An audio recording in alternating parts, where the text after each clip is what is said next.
Good set paper. Welcome to formulas की दुनिया, जिनके साथ आप इजीली किल कर पाएंगे कोई भी टॉपिक। आज हम करेंगे केमिस्ट्री के क्वेश्चंस को क्लीन बोल्ड, लेकिन उसके पहले देखते हैं आज का motivation thought. Work hard in silence, let success make the noise. Guys, आप अपनी स्टडीज एकदम शांत मन से कॉन्सेंट्रेट फोकस करके बस करते रहिए। Ignore the disturbance resistance which ever comes in your way. Okay, अपना हार्डवर्क अच्छे से करो और मैं फॉर श्योर कहती हूँ दैट सक्सेस आपको मिलेगी, ज़रूर मिलेगी, क्योंकि आप मेहनत कर रहे हो उतनी, right. And for sure do like and subscribe to formulas की दुनिया। So let's begin. First question is, time required to decompose SO2Cl2 to half of its initial amount is 40 minutes. If the decomposition is a first order reaction, what will be the rate constant of the reaction? Guys, I will suggest one thing, that you should read the whole question once so that there will be no misconceptions. Okay, तो पहले हम पूरा question एक बार पढ़ लेंगे कि what it means और क्या उन्होंने पूछा है, राइट। सो अब वापस ब्रेक करते करते हम उसको ज्वाइंट करेंगे, ठीक है। Time required to decompose SO2Cl2 to half of its initial amount is 40 minutes. So here half life time is given to us. Now what is half life time? It is the time in which the concentration of a reaction is reduced to 1/2 of its initial concentration. मतलब जितना भी जो time लगेगा वो concentration को आधा करने में, इनिशियल कॉन्सेंट्रेशन को आधा करने में जो टाइम लगेगा वही है हमारा half life time, right. So what is asked to us, that rate constant of the reaction. अब पहले ही बोल दिया है कि it is a first order reaction, तो सॉल्यूशंस की तरफ चलते हैं, राइट। तो SO2Cl2, अब T½ is equals to 40 minutes, और हमें ये भी पता है कि for first order reaction our T½ is equals to 0.693 upon K, where K is the rate constant, right? Now 0.693, it is ln2 also, so we can write it ln2 also or 0.693, right? So अब हम हमारी values को put करेंगे 0.693 upon 40 minutes. Now हमारा जो answer है वो minutes inverse में आ रहा है, लेकिन ऑप्शंस है सारे सेकेंड्स में। Don't worry guys, we have to just convert it into seconds. तो हम कर देंगे 40 इंटू 60 और हमारा आंसर आ गया 2.88 into 10⁻⁻⁴ second inverse, and B is our correct option, right guys. चलते हैं हमारे नेक्स्ट क्वेश्चन की ओर। Second is, which of the following is a reversible sol. अब रिवर्सिबल सोल से हमें क्या याद आएगा? अगर हम सोचे तो या इट इज लायोफिलिक, या तो लायोफिलिक सोल, ठीक है। तो लायोफिलिक क्या होता है? Liquid loving. तो लायोफिलिक के जो भी एग्जाम्पल्स होंगे वो रिवर्सिबल सोल के भी एग्जाम्पल होंगे। As we read in the NCERT text book of chemistry, तो उसमें हमें दिया है कि लायोफिलिक जो सोल्स होते हैं वो रिवर्सिबल सोल होते हैं। ओके, सो लिक्विड लविंग, और इसके जो एग्जाम्पल्स होते हैं वो हमें याद रखना है, right. So A is our correct option, gelatin sol. और बाकी जो तीनों हैं वो तो रिवर्सिबल सोल है ही नहीं, right. So A is our correct option. Third is, which soluble complex is formed in the leaching process of gold? Now guys, what is happening, यहाँ जो gold है उसकी leaching process हो रही है, okay?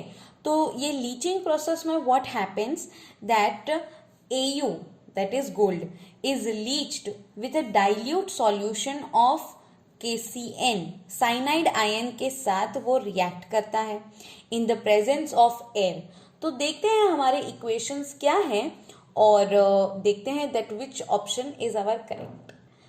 तो हमारा जो पहला इक्वेशन होता है लीचिंग प्रोसेस में वो होता है 4Au plus 8Cn minus plus 2H2O plus O2, it gives a complex compound. ठीक है, एक कॉम्प्लेक्स कंपाउंड यहां हमको दे दिया 4AuCN ट्वाइस माइनस। तो हमें यही पूछा है कि कौन सा कॉम्प्लेक्स कंपाउंड फॉर्म होता है हमारे लीचिंग प्रोसेस के जब हो रहा हो तब। सो 4AuCN twice minus plus 4OH minus, ये हो गई हमारी पहली इक्वेशन। और सेकेंड इक्वेशन है 2AuCN twice minus plus Zn, जब वो एक मेटल के साथ रिएक्ट करता है हमारा complex compound, then it will give a complex compound which contains the metal, okay, plus 2Au। अब हमारे जो ऑप्शंस हैं उसमें AuCN4 माइनस भी दिया है और AuCN2 होल माइनस भी दिया है। ठीक है, तो कंफ्यूज नहीं होना चाहिए। ठीक है, जो कॉम्प्लेक्स कंपाउंड बनता है गोल्ड के साथ, ठीक है, तो वो वाला जो कॉम्प्लेक्स कंपाउंड है वो है AuCN ट्वाइस माइनस वाला। Okay, so we don't have to be confused, right. तो इक्वेशंस हमें अच्छे से याद होनी चाहिए, सिर्फ हमें इतना तो एटलीस्ट याद होना चाहिए कि कौन सा कंपाउंड कहाँ जा रहा है। Okay, so there will be no mistake. तो our answer will be D, yes. Fourth question is, which of the following slag is formed during the extraction of iron in the blast furnace? अब blast furnace की हमारी बात हो रही है। Okay, so basically we have to look the equations. तो at 900 to 1500 kelvin पे हमारा स्लैग बनता है, राइट। तो CaO plus SiO2 it gives CaSiO3 which is calcium silicate. तो जब आयरन एक्सट्रैक्शन हो रहा हो ब्लास्ट फर्नेस में तो हमारा स्लैग कौन सा होगा, CaSiO3।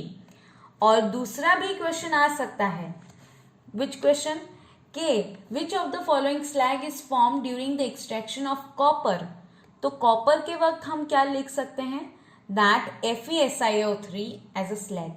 ठीक है, तो ये चीजें बहुत इंपॉर्टेंट रहती है थियोरी बेसिस पे जब क्वेश्चंस आते हैं, that we have to just concentrate कि क्या पूछा है। सबसे पहले उस पर ही हमारा अप्रोच होना चाहिए, राइट। सो आयरन एक्सट्रैक्शन की बात करी है तो हमारा स्लैग क्या बनेगा, CaSiO3। ओके, और उसके अलावा अगर ऐसा पूछा होता कि copper extraction, then will our answer will be FeSiO3 as a slag. ठीक है, hope you all are understanding, right? Fifth question is, in which of the following oxo acid of sulfur SOOS bond is present? So basically what is asked, peroxide। तो कौन सा ऐसा formula है, okay, कौन सा structural formula ऐसा बनेगा जिसमें हमारा पेरोक्साइड ऐसा बॉन्ड, हमारा मतलब ऐसा बॉन्ड बन रहा होगा with peroxide, right.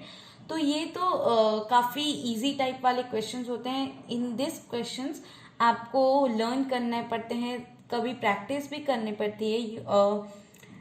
Once twice ऐसे आपको करना चाहिए मेरे हिसाब से, कि एक बार आप ड्रॉ कर लीजिए सारे structural formulas, and I am sure that you will be done with this, right. तो हमारा आंसर जो रहेगा वो बहुत इजी है, ये थियोरी बेस्ड क्वेश्चन है, right. So our answer is C option. Here मैंने यहाँ आपको स्ट्रक्चरल फॉर्मूला ऑफ H2S2O8 दिखा ही दिया है। Okay, so it is option C. Next is the divalent ion. Divalent ion of which of the following element in aqueous solution has magnetic moment 5.92 Bohr magnetron? अब divalent ion बता दिया, मतलब क्या हो रहा है कि ये चारों मेटल्स हैं,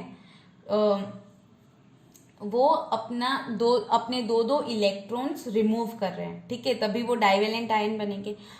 अब दो इलेक्ट्रॉन्स निकालने के बाद हम उसका इलेक्ट्रॉनिक कॉन्फ़िगरेशन लिखते हैं. Let's see what happens.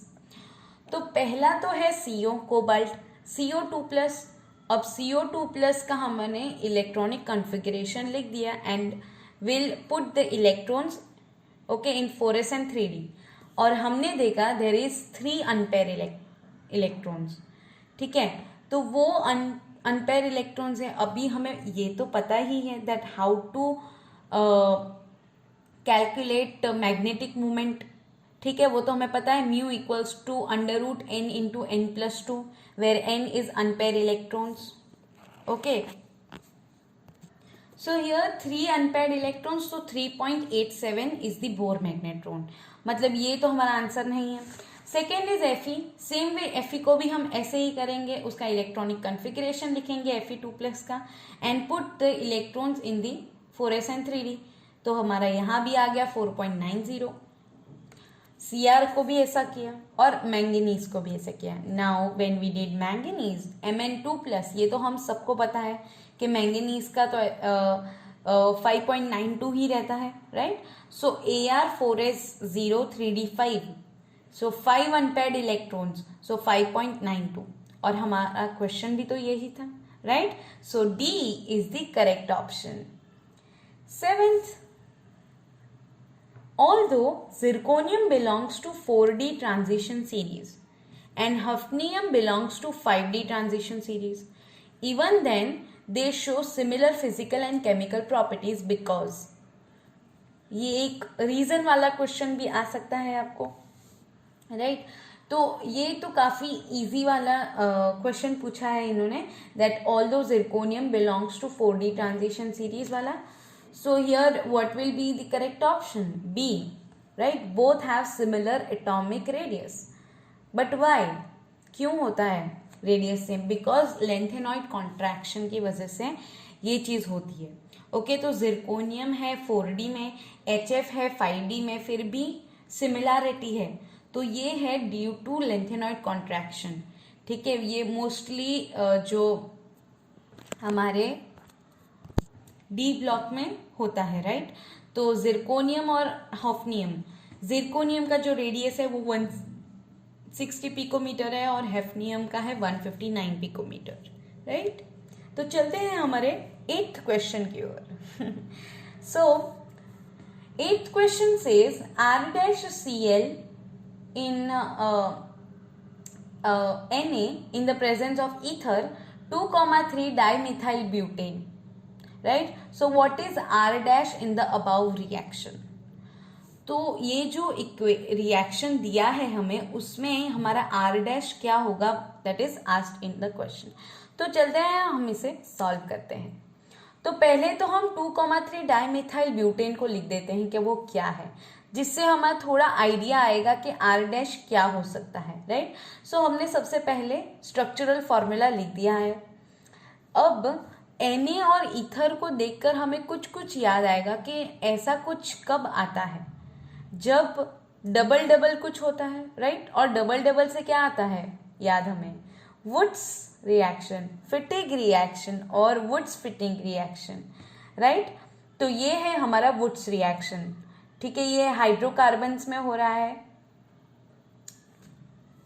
तो इसीलिए ये वुड्स रिएक्शन होता है. जो फिटिंग रिएक्शंस होते हैं तो उसमें होते हैं बेंजीन, और वुड्स फिटिंग में होते हैं हमारे कार्बन की चेन भी होती है और बेंजीन भी होता है, right. So this is Wurtz reaction. ठीक है, अब वुड्स रिएक्शन में ऐसा कौन सा होगा जिससे हमें 2,3 डाइमिथाइल ब्यूटेन मिले, ऐसा कौन सा R' होगा. तो ऑप्शंस को एक बार देख लेते हैं हम. ए है आइसोप्रोपाइल, बी है सेक ब्यूटाइल, सी है आइसोब्यूटाइल और डी है एन प्रोपाइल. तो अगर हम इसमें से देखें तो आइसोप्रोपाइल ऐसा लग रहा है कि हाँ ये हो सकता है, तो हम आइसोप्रोपाइल का स्ट्रक्चर बना देते हैं. ठीक है, तो आइसोप्रोपाइल है हमारा R' और Cl भी लगा हुआ है उसके साथ. सो आइसोप्रोपाइल के साथ Cl, CH3CH CH3, जैसे कि आपको इमेज में दिख रहा है, right. So A is our desired answer, right guys. 9th question is Which isomerism is possible in hexaamine cobalt 3 hexacyanidochromate 3 complex? Which isomerism? Linkage, ionization, coordination और सोलवेट. ठीक है, तो हम स्ट्रक्चर ही बना देते हैं उसका. ठीक है, तो फॉर्मूला क्या होगा हमारा कॉम्प्लेक्स कंपाउंड का? CONH3 whole 6 3 plus CrCN whole 6 3 minus. ठीक है, तो दोनों को बैलेंस करने के लिए हमने चार्जेस भी दे दिए. अब this kind of complex compound कौन से होते हैं? Yes, that is coordination compounds. Coordination isomerism, right? Coordination isomerism is the correct option. 10th is, so हम हमारे लास्ट क्वेश्चन की ओर चल पड़े हैं. So our last question for today is C6H5CH2 MgBr. First it reacts with carbon dioxide in the presence of ether and then it reacts with H3O+. H3O+ means हम water के साथ उसे react करवा दे हैं and it gives X. Now this X reacts with sodium hydroxide plus CaO and heating is also there. So what is the final product in this reaction? तो basically हमें Y पूछा है, that what will be our Y. ठीक है, तो equation को हम लिखते हैं सबसे पहले C6H5CH2 MgBr. तो हम देखते हैं X क्या होगा. ओके, तो यहाँ तो हमारा Y भी आ गया है, तो हम देखते हैं कि क्या है हमारा रिएक्शन. तो CH2MgBr जो बेंजीन के ऊपर है, so it reacts with carbon dioxide. Carbon dioxide के साथ रिएक्ट करके ईथर बनाता है. तो ये कौन सा प्रोसेस है? Production of carboxylic acid. ठीक है, कार्बोक्सिलिक को बनाने वाली जो मेथड्स होती हैं उसमें से ये एक है. तो इससे बन जाएगा हमारा COONGBr और इन्होंने H3O+ भी बोला है डालने को, तो CH2COOH वो भी बन जाएगा. ठीक है, now it reacts with NaOH plus CaO and heating also. तो ये सोडा लाइम. ठीक है, तो ये सोडा लाइम है जो यूज होता है डीकार्बोक्सिलेशन. तो डीकार्बोक्सिलेशन में क्या होता है, हमारा जो CO2 होता है वो रिमूव हो जाता है. Okay, one important thing is also here, one important thing is NaOH plus CaO. वो 3:1 के रेशियो में होता है इसमें, राइट? तो ये भी कभी क्वेश्चन पूछा जा सकता है. सो जब भी हम इसको रिएक्ट करवाएंगे, हमारे जो बेंजीन है X, जो हमारा X था उसके साथ रिएक्ट करवाएंगे NaOH प्लस CaO के साथ, तो हमें मिलेगा हमें मिलेगा Y हमारा, that is toluene, right? Toluene भी बोल सकते हैं इसे. So option is A, right guys? तो hope you all understood and आपको मजा आया होगा क्वेश्चंस सॉल्व करते हुए. तो इसी तरह हमें लाइक, शेयर और सब्सक्राइब करें, तो जिससे हमारा मोटिवेशन और ही अलग लेवल पे हो. Okay guys, thank you so much for watching formulas की दुनिया. Good set paper.